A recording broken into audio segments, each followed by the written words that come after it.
The CNN podcast is brought to you by Hyundai, the thoughtful car company.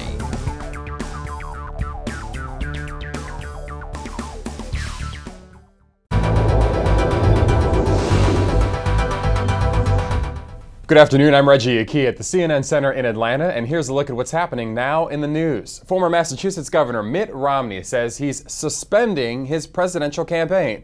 The Republican made the announcement at the annual Conservative Political Action Conference in Washington. It comes after a disappointing showing in this week's Super Tuesday contest. While he won 7 GOP contests, Romney lost the biggest prizes of the night to GOP frontrunner John McCain. The bill that includes those tax rebate checks that you might be expecting this spring cleared a big hurdle today in the Senate. Senate Democrats and Republicans have agreed to a measure that adds checks for 20 million senior citizens and 250,000 disabled veterans. The Senate decided to drop adding jobless benefits and additional business subsidies. Now that means the chamber could possibly vote on the tax rebate bill as early as today. Space Shuttle Atlantis is finally in orbit. It was launched earlier from the Kennedy Space Center.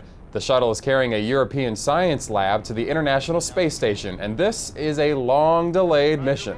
Mission controllers had been concerned about today's weather, but conditions improved to clear the way for the launch. Tornado victims across the South now face the painful process of assessing the damage and dealing with so many deaths. Today, some survivors are cleaning up the mess left behind from the storm. We're talking about at least 56 people who died in the worst series of twisters in 23 years.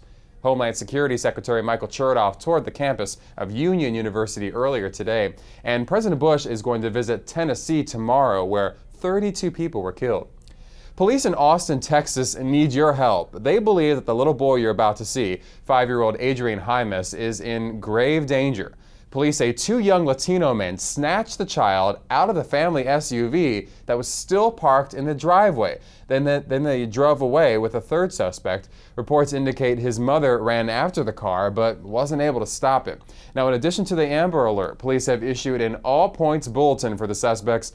They were last seen wearing white hooded sweatshirts and driving a gray Volkswagen Jetta with dark-tinted windows. Police say they may be headed for the Mexican border.